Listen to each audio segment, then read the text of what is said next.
So my question to you is, what ship do you need to burn? Is there a relationship in your life that's holding you back? Someone who's not on board with your dream? Because in order to commit, you got to burn that ship, and you can't look back. If you are going to be successful, and if you are going to commit, you have to eliminate this poison from your life. I can't. It is poison. It's like taking your dream or your business and building a cage around it. If you get rid of these two simple words from your life, there is almost nothing you can't do. April 17, 2006, my daughter had just gotten out of surgery from her second heart operation. This is after about a 2 mile, it's about a little over 500 feet high. It's about a 2-mile hike. And as we're making this hike, we are passing people, children and adults, and all we could hear is, I can't, it's too high. I can't, it's hard. I can't, I'm tired. 10 years ago, the doctor took her. He went inside. He boarded up 25% of her heart and slapped a big out of business sign on it and said, this is how she will be for life. No one can tell me I can't, because I have seen what you can do when you eliminate this poison from your mind. Get rid of it, and this is what can happen. Customers that are engaged and are serviced spend 23% more over their lifetime as one of your customers. But here's even better. They become your advocates. So you have walking billboards out there all over the place telling how great your goods and services are. And here's the key. People who look at an ad, only 10% of the people, whether it's online, television, billboard, whatever it is, only 10% of the people believe that ad. But when a friend or a family member tells them about something, 70% believe it. So think of that. Your product, your service, whatever you're selling, if you can create advocates online to go out and speak for you, it's tremendously, tremendously powerful. Most people get up every morning and live their fears. They don't live their dreams and objectives and aspirations. And I see it all the time. People make decisions like, and I've had conversations where it's like, well, yeah, that's a good idea, but the safe bet is, or, well, that's a bit risky, so we will, you know. They make decisions not to win, but rather than to not lose. You cannot allow this to happen. You have to get up every day and get after it. I'll share an experience with you. I got my first big promotion. And I'm like, oh man, do I really have the talent to be here?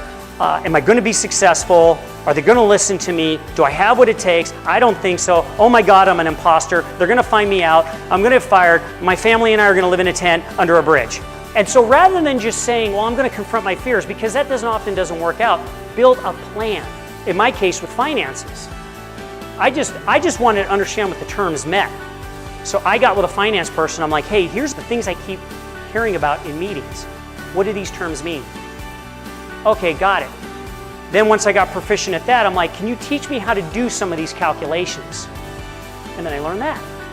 What had originally been a fear and a weakness for me became a strength. But the key is, I knew nothing and slowly pushed through that fear. So build a plan to get through.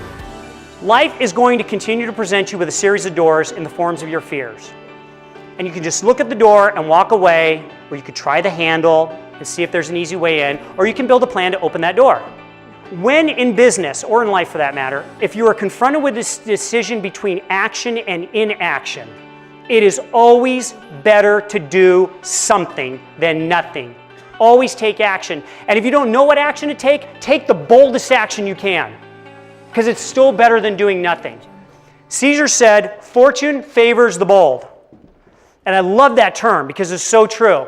You know, Caesar was up in Gaul doing his thing. The ruling class down in Rome, the senators, they started getting a little worried because he was getting like really super popular. And they're like, we got to do something about this. They started getting defensive. They started listening to their fears. And they said, we got to recall him. We're going to bring him down here and we got to do something. Which meant they were either going to strip him of his power, or worse, they were going to kill him. So the message went to Caesar, and Caesar basically said, I am coming, and my army is with me. And he ended up ruling Rome. Here's the thing I want everybody to keep in mind. Business is business. Whether you're running a lemonade stand or a major corporation or anywhere in between. If we can't go back, then we will go forward. Sound the charge. And here's the thing. The minute they did that, it was as if the clouds had opened up and God himself bellowed out while pointing the finger of doom to our foes.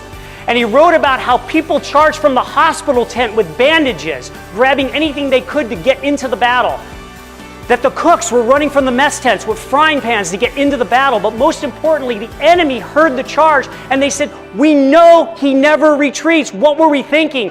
And the guys on the horses with the spears dropped them and ran. And I don't know what these guys did, but I'm sure one of them got up and shouted, "They should be on," and changed after them and absolutely hammered every single one of them. And the door to northern Italy swung open. The key is the effect you can have on people is phenomenal if you will set the example. And the best way you can set the example is to always play offense. And you will be successful. Thank you.